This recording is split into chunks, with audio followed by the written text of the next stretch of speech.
During the hot summer of 1955 in Kentucky, a whole family ran into the local police station screaming that aliens had attacked their home. The officer on duty laughed, but he had no idea that what he was dealing with at the time would become one of the most common and well-documented cases of extraterrestrial visitation in history.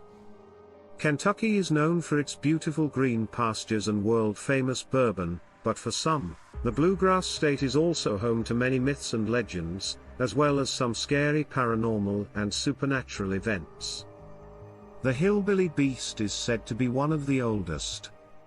It is a Bigfoot-like creature that is said to roam different areas of woods.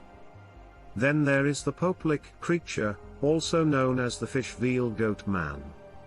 It lives under a nearby railroad bridge and is often heard imitating a child's voice and yelling for help.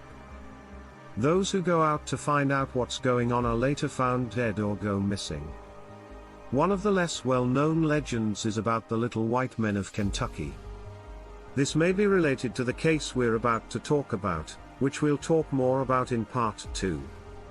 For now, let's talk about the state's biggest supernatural claim to fame, which is known not just in the US but all over the world. On the night of August 21, 1955, strange creatures attacked a house in the countryside between the towns of Kelly and Hopkinsville in Christian County. The people who lived there had never seen anything like them before or since. 11 people, including 8 adults and 3 children, saw the event happen. Later, up to 16 members of the military and law enforcement would also be involved. For those who were there, the story is one of confusion, disbelief, and, in the end, uncontrollable fear. Many people think it is the best account of an alien visitation. Even though it's been more than 60 years, not a single word in these stories has changed, and here's what would happen. Billy Ray Taylor, a young man in his early 20s, left the farmhouse where he was staying with friends and walked 100 yards to the well. Even though it was hot, the setting sun brought a cool breeze that rustled the leaves and branches of the trees around the property. It was nice to get out of the stuffy house for a while.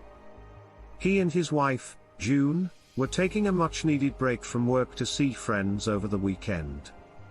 The house itself belonged to Glennie Langford, who lived there with her 3 younger children, but it was Glennie's oldest sons from a previous marriage. He knew Elmer Lucky Sutton, and John Charlie J.C. Sutton the best. They were there with their wives, Vera and Eileen.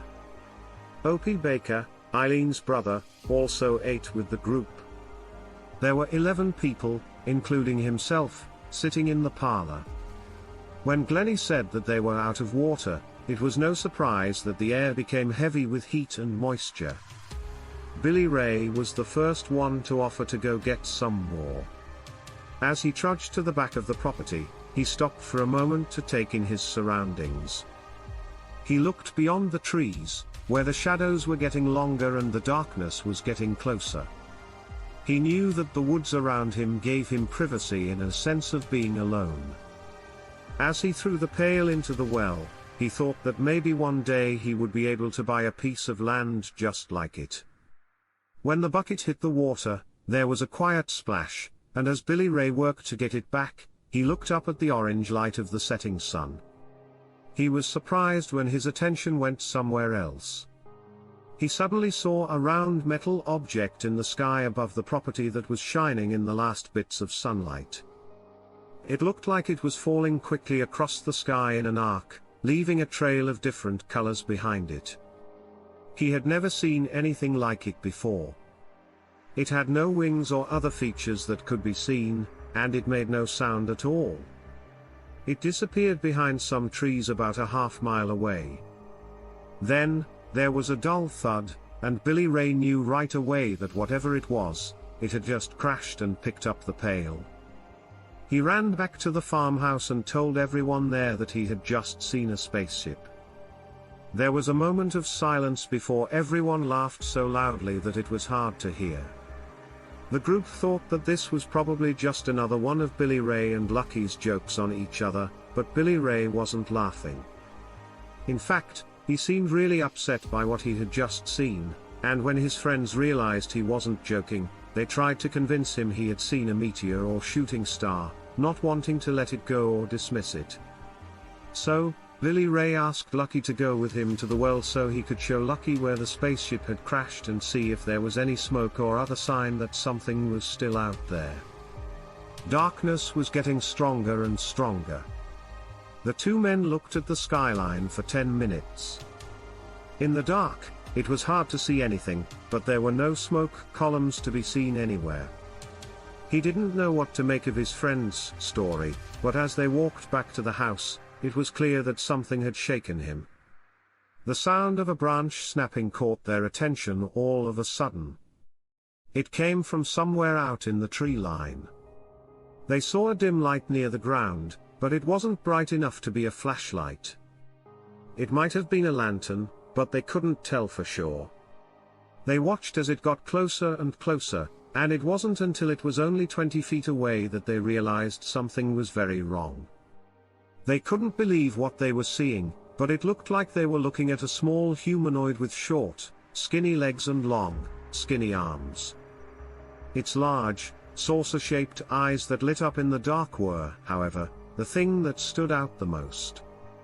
They could see what looked like big, pointy ears, and what scared them the most was that it didn't look like it was walking, but more like it was floating along the ground and coming straight at them. The two men yelled bad words and then ran into the house, slamming the door behind them. Glennie, who had been sitting in the parlor with the others, ran out into the hall and asked what was going on. "Something is in the woods close to the house." Lucky said a strange thing. "We best stay inside." Not surprisingly, his mother didn't believe a word of it. She thought it was all part of a bigger joke he and Billy Ray were playing on her. In any case, she didn't want the kids to be scared at this time, so she sent them to bed. Soon after, Lucky got his 2-to-1 hunting rifle and a 12-gauge gun. He gave Billy Ray the hunting rifle and told him to watch the back door while he watched the front door. Glennie was just thinking that this joke was getting a little out of hand when she saw a small person standing in the back of the house.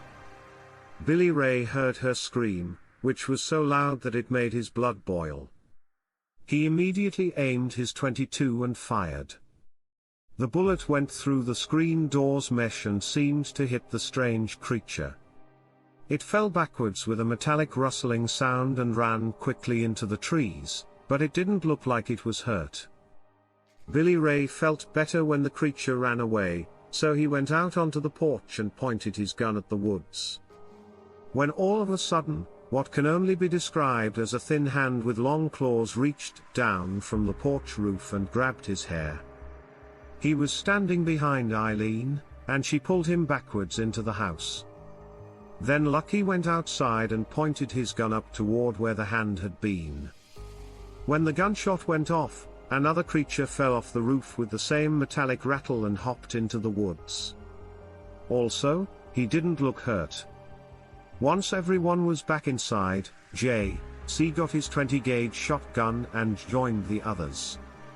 No one knew exactly who or what these creatures were, but it was clear that there were more than one of them, and they didn't seem to be hurt at all by bullets. The scared men and women in the group started to talk about what they thought they were up against. Glennie, who was both very religious and superstitious, had a lot of questions. If they could be demons that the devil himself sent. Lucky. People in that area sometimes talked about cave goblins, and Billy Ray thought that they might have something to do with the thing he had seen earlier that evening. Suddenly, a high-pitched scream came from the direction of the children's bedroom and cut through the air. The kids were told to stay where they were, but now they are running down the hall saying that they saw a strange face with big glowing eyes looking at them through their bedroom window. Lucky. He asked his mother to take the kids to a room in the back of the house and suggested that JC go with them. A few minutes later, there was another scream, and one of the strange faces now stood at the window in the back room. The next shot was followed by the sound of breaking glass as J.C. fired his 20-gauge gun. Again, the creature just bounced backwards without getting hurt and ran out of sight. For the next 2 hours, these small things would scare the family by making noises on the roof and making faces appear at the windows. When the family went outside, they would see a number of them moving around the yard or sitting in the trees nearby. Even though they never tried to get into the house, they seemed especially interested in the kids, and whenever they got too close, either Lucky Billy Ray or J.C. would shoot at them. Between the three men, they thought there were probably 3 or 4 of the strange creatures, at which they would fire more than 100 shots. At about 11:30 p.m., there didn't seem to be much going on. People thought that the creatures might have left the family, so they piled into 2 trucks and drove to the Hopkinsville police station. The desk sergeant on duty didn't know what to think of their story, and at first laughed a little. He thought to himself that someone was pulling his leg. He had no choice but to take the matter seriously, though. At least in the back of his mind, he was worried that there might have been a gunfight between locals. He arranged for all 4 city police, 5 state troopers, 3 deputy sheriffs, and 4 military police from a nearby fort to be sent to the scene right away. Campbell showed up at the farmhouse in the south. They found a lot of damage to the property, including bullet holes, shot through screen doors and windows, and bullets stuck in the frames of doors and windows.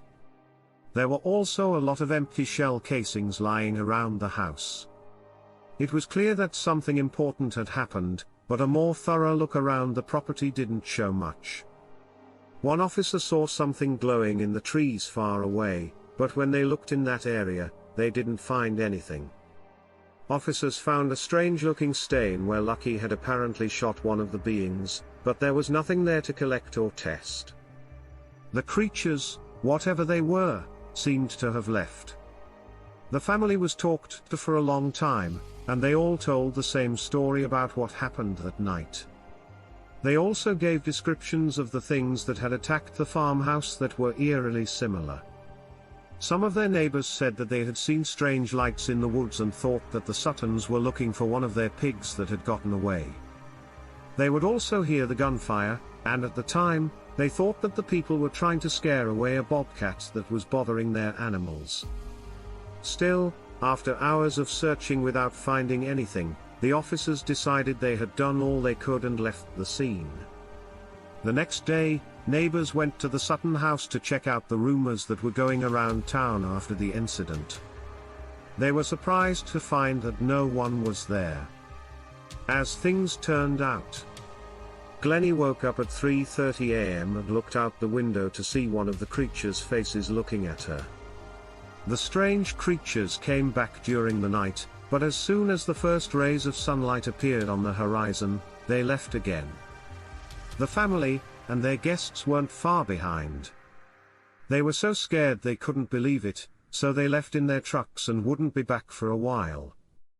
In the months that followed, the news turned into a circus. There are local newspapers, radio and TV stations, as well as national ones. All of the people wanted to talk to the Suttons and their friends. At first, the Suttons were open about what happened, but when they found out the real reason for the interest, which was to make fun of them, they shut down and refused to talk about it anymore. Those who did get to talk to members of the family months, years, or even decades later would all say that their stories stayed the same and were shockingly similar, despite the amount of time that had passed. Within a few months, Glennie and her family moved out of the house. But it wasn't just the constant calls from people they didn't want that made them leave. People were always afraid that those creatures, whatever they were, would come back. Over the years, a lot has been written about the Kelly Hopkinsville encounter, and it's safe to say that people still have very different ideas about whether or not it really happened. Many of the police officers who were there that night said that the family was in complete panic and that their property was severely damaged. They would then say on the record that they didn't have any doubts at all. Something happened to the family and their guests, but whether it had anything to do with aliens is a different question. Skeptics have said that it was a case of mistaken identity, which could have been made worse by drinking too much. A member of the Committee for Skeptical Inquiry named Joe Nickel thought that what the family had seen was a pair of great horned owls mating. After all, these birds only come out at night, are pretty big, have yellow eyes, fly quietly, and fight hard to protect their territory. The family's descriptions of the creatures do loosely match these traits, but there are a number of obvious problems. The Suttons said that the creatures were about 3.5 feet tall, which is a lot taller than the great horned owl's tallest point. The second thing is that these birds almost always attack from above. When homing in on a target, they would not and could not hover slowly just a few inches above the ground. The last and probably most obvious problem is that great horned owls are not bulletproof, and when they are shot at, they do not shake like tin cans. Skeptics then think that the family was either drunk or made up the whole thing to make money. Police found no evidence that the Suttons or their guests had been drinking alcohol on the night in question. They also didn't believe that a poor family would destroy their own property as a joke. They had plenty of chances to make real money from their story, but they never did, and the repair costs would have been an extra burden they didn't need. But after the incident, there were reports that people had to pay to enter the property. The Suttons admitted to this and said that it was their way of keeping out people they didn't want there. Even though the story seems very strange. In the years after the event, so many of the families, friends, acquaintances, and neighbors vouched for their honesty, saying that it wouldn't have been in any of their natures to pull off a hoax of this size.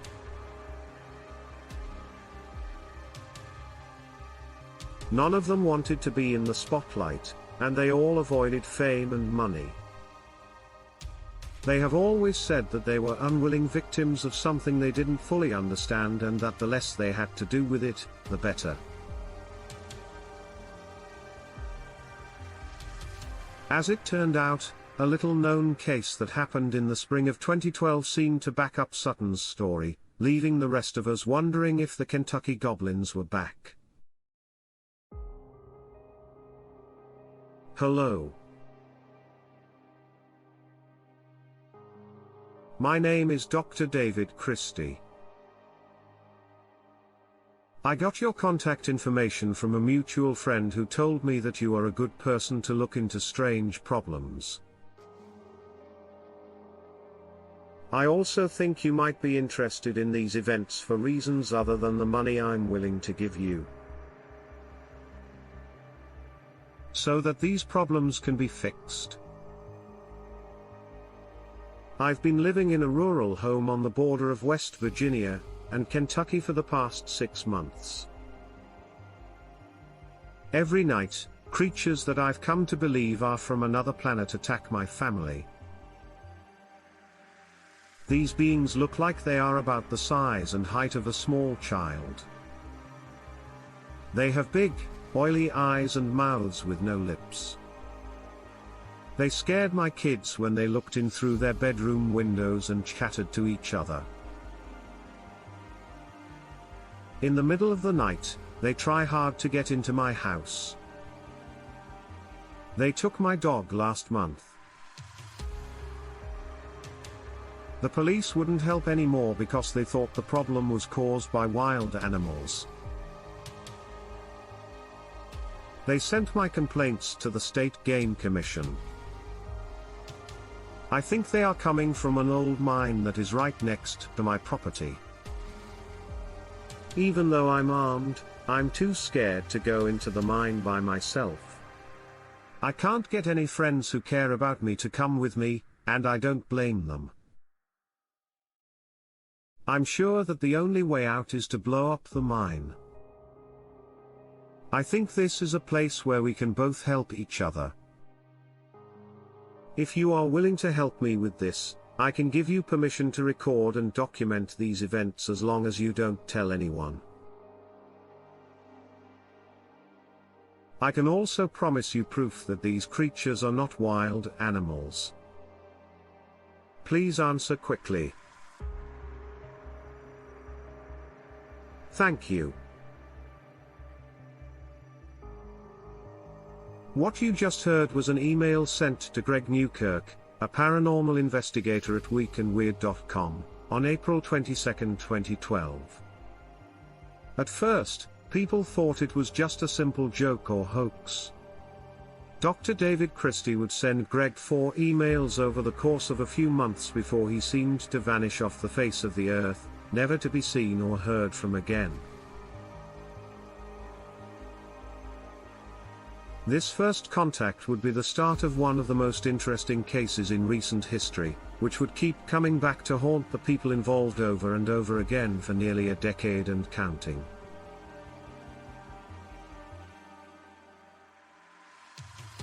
In this episode, we'll read the transcripts of those emails and show the photos that seemed to back up what the troubled doctor said when he was younger. Greg used to run a team called Ghost Hunters Incorporated, which was kind of a joke. The first of Dr. Christie's emails went to this group's website. Ghost Hunters Incorporated had been broken up for a long time, and the website hadn't been updated in years. Greg would still check the site server from time to time to see if there were any messages. So, when he got this email, it was a bit of a surprise, especially since it had nothing to do with ghosts. However, he was not one to back down from a challenge, so he read it anyway. Greg replied that he had no experience with either aliens or explosives, but that he would be happy to help if David could give him more information or proof. After he hit the send button, he didn't think he'd get a reply. But when he checked his email the next day, he saw the following message. "Thank you for getting back to me so quickly. I understand why you don't believe my story. I appreciate that you're keeping an open mind about my situation, and I'm happy to tell you as much as I can. Your contact information was given to me by a man named Terry Rist. When these problems first started happening, I was only likely to tell a close friend who I knew was interested in odd things.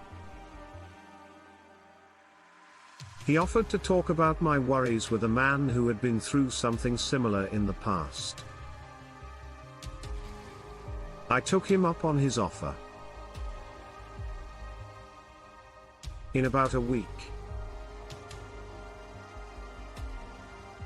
I was told that this man had stopped doing things like this a long time ago, but he was willing to put me in touch with people who might be able to help. That's how I found out about you. I don't know the reason why. I don't know him personally, but he was recommended to me by a gentleman. I thought that you were going to answer that question. I live in Pike County, Kentucky, just outside of the town of Hellier. Failure is about 30 to 60 minutes away from both the Virginia and West Virginia borders. Small towns and rural communities make up most of Pike County. There are times when I don't see my closest neighbors for days. I moved here because it was peaceful and quiet. I haven't got either one. I've lived in this area for just under 7 months, and most of the harassment has happened in the last 3. I didn't notice anything odd until early December, which is also when I started keeping track of these things. At first, I only saw strange footprints in the snow near my house.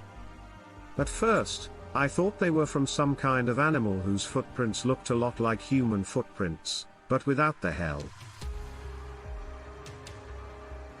At the time, I thought it was just one creature. I didn't start to think that I was dealing with people who were making fun of me when I first moved to the area until a few weeks later. At this point, I could no longer leave my dog outside all night. Anytime her owner tried to take her outside, she would bark until she was allowed back inside.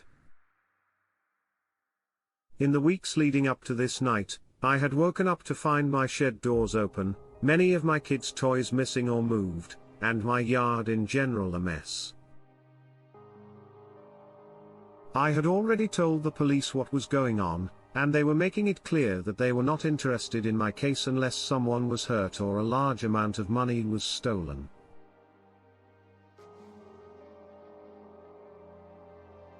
In the second week of January, I was having breakfast with my family when my 5-year-old daughter started talking about the kids without hair. My wife asked about these kids. She told us that she had been watching them play in the yard the night before. As you might guess, that caused some worry.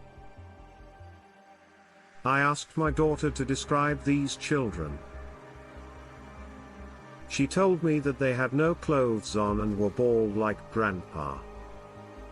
On the same day, I found our wreath, which hangs on our back porch, in our mailbox.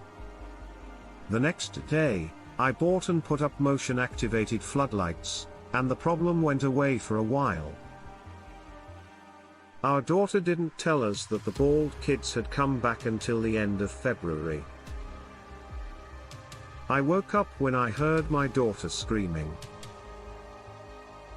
I ran into her room, but when I got there, she was already halfway down the hall. When my wife and I finally got her to calm down enough to talk, she said the kids were trying to look in her window but couldn't reach, so they started tapping on it.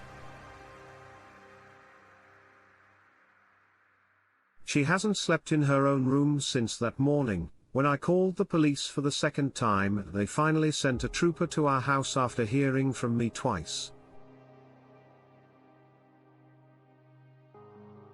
I told him about how the kids were always getting into trouble, how I couldn't let my dog out after dark, and about the bald kids.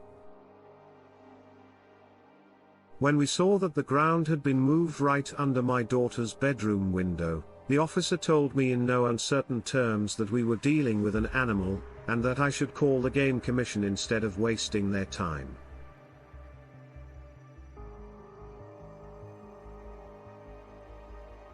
Almost every day for the next week, I found signs that someone or something had been on my property the night before. Stones from the walkway were often dragged to the other side of the lawn, and I had found holes in the screen door. On March 7th, I finally saw for myself that the kids didn't have hair. Around 1:30 a.m., the dog scratched at the back door and whimpered to get out. I saw that the motion floodlights were on, so I went to the kitchen window to make sure the shed doors were still shut. That's when I saw a person's shadow on my lawn. From where I was, I couldn't see where the shadow came from or where the floodlights were. The dog was walking in circles around the back door, and I could hear someone digging through a box on the porch with more anger than common sense. I couldn't think of anything else to do but bang on the window and yell. Then I heard the screen door on the porch swing open and hit the house. At this point, I heard something that I can only describe as chirping. It sounded like a skunk, but more guttural. Then I realized there were more than 2 people on my property, and the shadow that had been acting like it didn't know where to run was quickly joined by another.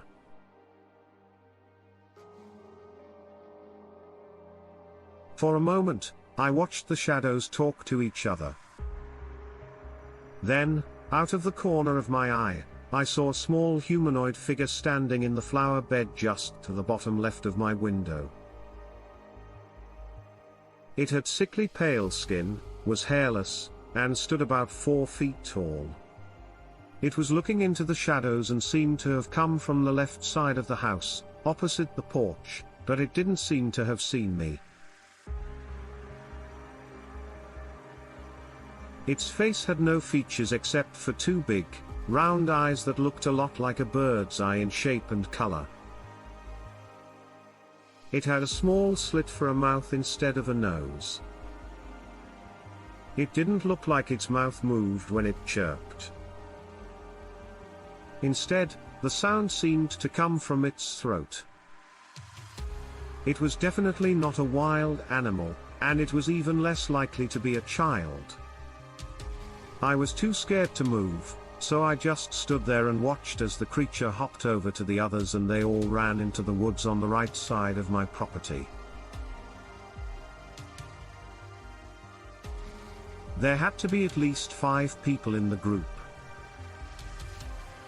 I haven't told my wife about this particular event, and the only other people I've talked to about these creatures are you and the close friend who introduced me to Mr. Wrist, who is one of our mutual friends.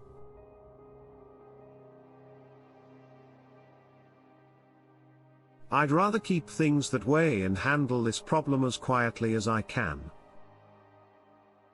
After that night, my dog ran away from the porch and hasn't come back yet. And I can only think that these creatures have something to do with this. When I went to look for him during the day, I found a lot of my missing things strewn around the entrance to an old mine shaft at the far edge of my property. I don't dare go inside. My friend has shown me that my visitation experience is similar to those of other people by giving me information and references to back up his claims. What it says. I know what I'm telling you sounds crazy, but I can't think of any other way to explain what I've seen. At this point, I don't see any other choice but to seal the mine's entrance. I can't do this by myself, and I'm too scared to even try. I don't dare tell anyone about this because I'm afraid it will hurt my career and the reputation of my family. I'm willing to pay for your travel costs and give you unlimited access with any recording equipment you want, but only if you promise to stay completely anonymous. I don't want anything else except for this problem to go away. Please tell me what kind of pictures you want and where to send them. Thank you again. Even though Greg was interested in what the doctor had to say, he wasn't willing to commit to an investigation without any proof. He replied by saying this request again. But the name of the so-called mutual acquaintance stood out most to the brave investigator. Terry's arm. Greg had never heard of this person before, and he wondered if it was someone he might have met briefly in the past. A search online didn't turn up any solid information in this direction, but it did mention something that seemed a little too coincidental to ignore. Terry Wrist wasn't a real name, but it shows up in 2 books by Alan H. Greenfield called The Secret Cipher of the Youth Naughts and The Secret Rituals of the Men in Black. In each of these books, The author talks to the next military person who uses the name Terry Wrist as a pseudonym. The most interesting part of the secret cipher of the youth is what this person says. Naught's Terry Wrist says he was part of a secret group of Vietnam War veterans whose job it was to break into and destroy underground alien bases in the southern United States. These bases had entrances in caves or old mines. Even though this seemed very unlikely, Greg couldn't just ignore the clear connection, even though he had good reason to be skeptical. A doubt that got worse when David didn't answer when he asked for proof. But, as we will see, Terry Wrist's name would come up again in the future. In the meantime, the fact that Dr. Christie hadn't sent any more emails was seen as odd, and Greg was beginning to think that the whole thing was just a short but interesting hoax. He got another message in his inbox. Please forgive me for taking so long to answer your last email. The situation at my house had gotten too bad to handle, so we decided to stay with my wife's family out of state until we could find a better solution. This afternoon, my brother-in-law and I went back to the house for the first time in more than a month to check on the security of my property and get some things. I'm at the end of my rope. The house looks like it hasn't been changed much, which makes me think that the creature's actions were caused by the fact that my family was there, as you asked. I took a camera back to the property so I could take pictures as proof. Even though no one had broken into my house, I found a trail of prints that were the same size and shape as those left by the animals on my property. Following a stream that runs near the mine, the prints lead into the woods behind my house. My brother-in-law, who likes to hunt and fish, can't tell what the tracks are. Even though he was skeptical. Maybe you know that I'll be at home for the next 2 nights, so if someone better able to identify these prints comes by, I'll be able to send you more pictures. I can't wait to hear what you think. Attached to this email was a set of photos showing Greg some strange footprints in the mud that he didn't recognize. Even though he wasn't an outdoorsman, he did his research and sent the pictures to a number of people who were more likely to know what they were. No one could say what kind of animal might have made them. The fact that these prints were shown was also interesting. Dermal ridges. The folds of skin on the bottom of a bare foot make these long, thin depressions. Experts say that they are as unique as fingerprints and are almost impossible to fake. The fact that they were there in these examples gave the doctor's story some credibility and finally got Greg's full and complete attention. He answered right away by asking David if he could put something next to the footprints to show how big they were. Sure enough, when he checked his email the next morning, he found another message with even more attachments. Late last night, the creatures came out of the woods. I've included photos I took as well as I could under the circumstances. I've also included photos of the creature's footprints next to a measuring stick. My sister-in-brother-laws isn't as skeptical as he was when we first got there, and we're leaving tonight before it gets dark. I'm hoping to hear from you soon. The first set of pictures showed more footprints, but this time there was a ruler next to them. The measurements showed that the footprints were about half as long as a human footprint. Each one had the same 3 toes, and none of them had a heel. This suggests that whatever made them walked on its toes or had very small feet. They were also made by a 2-legged person because there were no footprints. Greg couldn't have been ready for what he saw, no matter how interesting the pictures were. There were 3 pictures of the so-called creatures in the next few attachments. The first one was thrown out because it didn't seem to show much. The second one was the same, but when the contrast was changed, it looked like a grey alien was standing in profile and looking to the left. You could also see the shape of a big head, as well as a dark eye and a hole where the ear would be. The third and final picture was much clearer and seemed to show a humanoid creature peeking out from behind a tree. Its head, neck, shoulder, and part of its left arm were visible even in the dim light, but the results were far from conclusive. Greg tried many times to get back in touch with Dr. David Christie, but never heard from him again. Whatever was captured in these photos will remain a mystery. Still, he wasn't ready to give up on the case, so he thought of other ways to look into what the doctor said. David had said that he had called the police during these incidents, so Greg figured that there must be some kind of record, like an incident report or call log, and he went about contacting the local authorities. The town of Healthier was too small to have a police station. So he called the state police department that was closest to him. They could confirm that they had gotten and looked into a call that was very similar to what was written in the email, but they wouldn't say anything else. Next, Greg looked through census records to see if anyone named David Christie had ever lived in the town. Since no census information had ever been kept, this was impossible. Lastly, he wanted to know if there were any old mines in the area.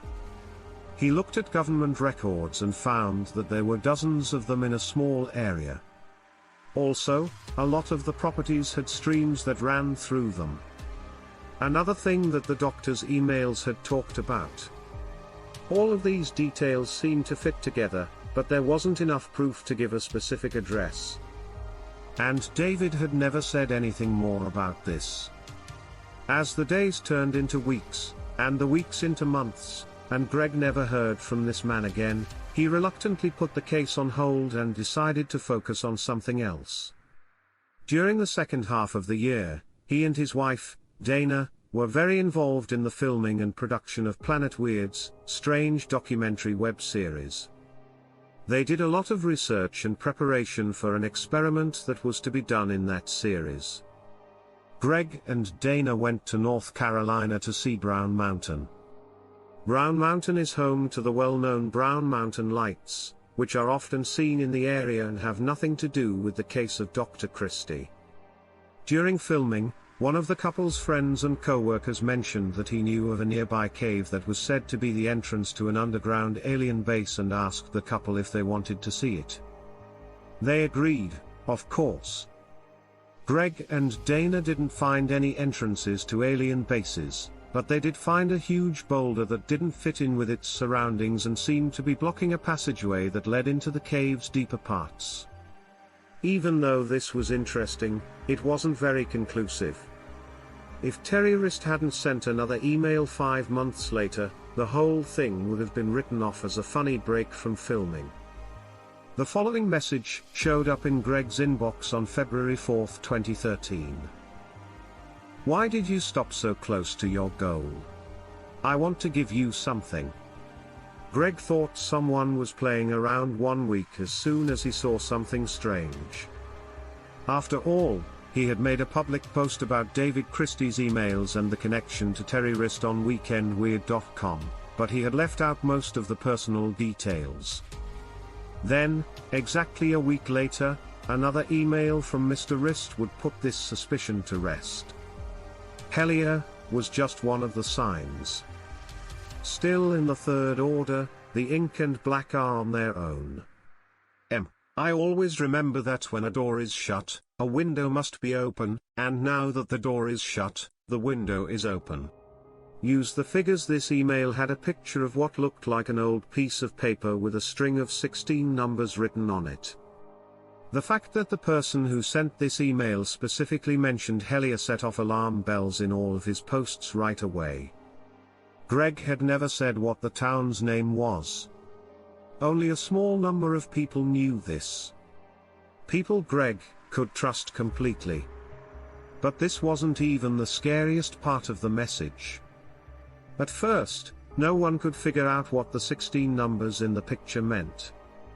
That was until one of Greg's friends suggested that they could be GPS coordinates and put them into Google Maps. Greg saw the globe spin as it sped toward its target, and he felt sick right away.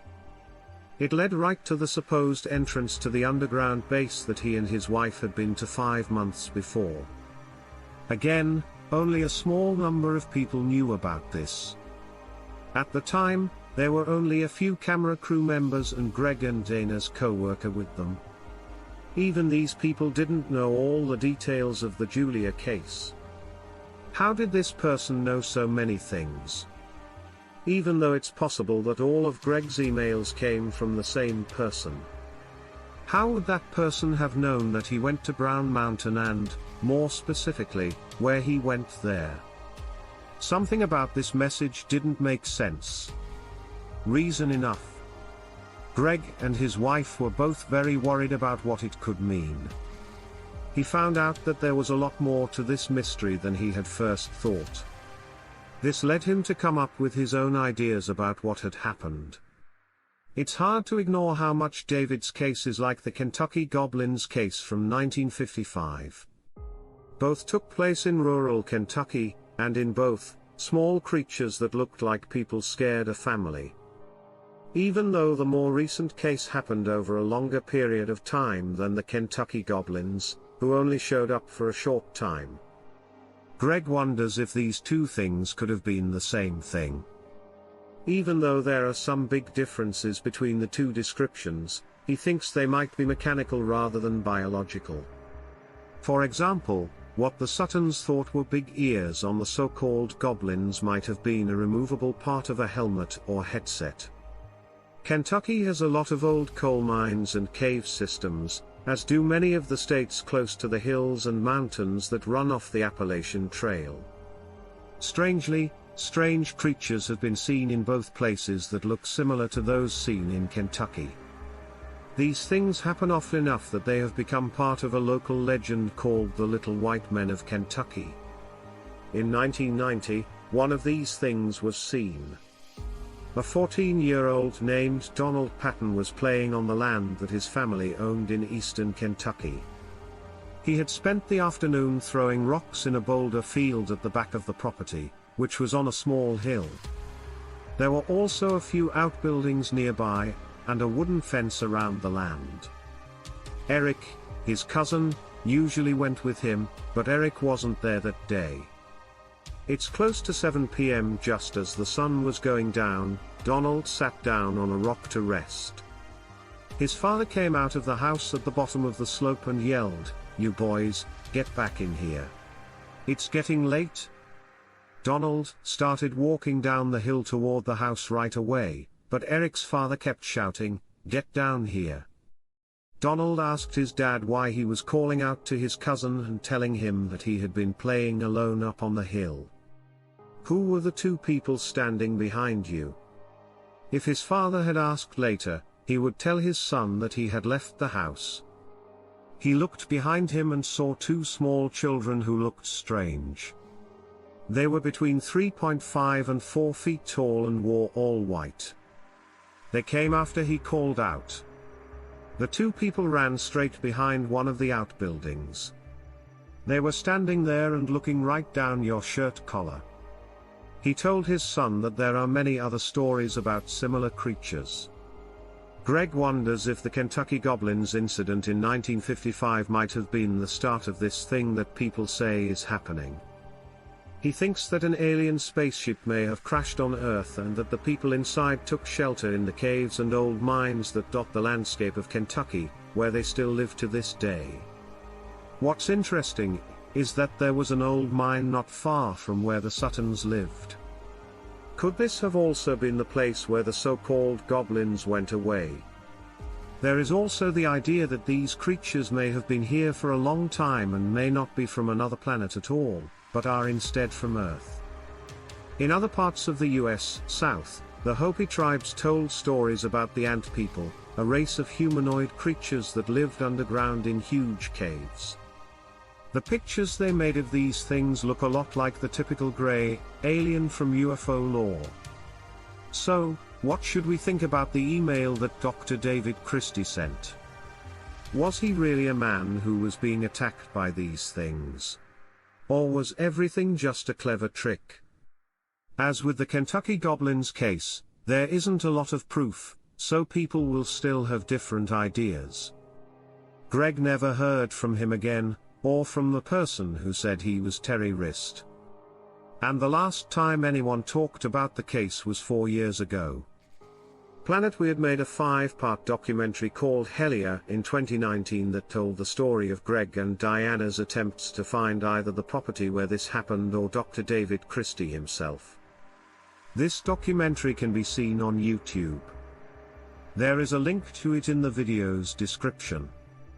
During this series, it was very close to being proven that the whole thing was a fake.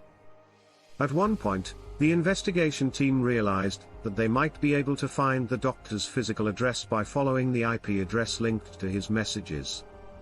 Follow these steps. They found out that the emails didn't come from Hellier, Kentucky, as one might think, but rather from IX, Ontario, Canada. But it is possible and even likely that Dr. Christie was using a VPN, which would have hidden his personal information. Also, Dr. Christie's dogs seem to change gender in the messages, which is a strange thing to see. In the beginning of the second email, it was called female, but then all of a sudden it became male. David, on the other hand, never says how many dogs he has. At the end of the day, it's possible that he had more than one. It's hard to argue that neither the emails nor the photos that were sent with them are interesting. They might or might not show strange creatures hiding in the woods of a Kentucky backwater at night. But either way, they work to spark our imaginations and make us wonder, what if there really was a David Christie? If he was really scared of these things, we can only hope that he found the peace and quiet he was looking for when he moved to Hellier. And if you ever go walking in the woods of Kentucky, stay away from any old mines.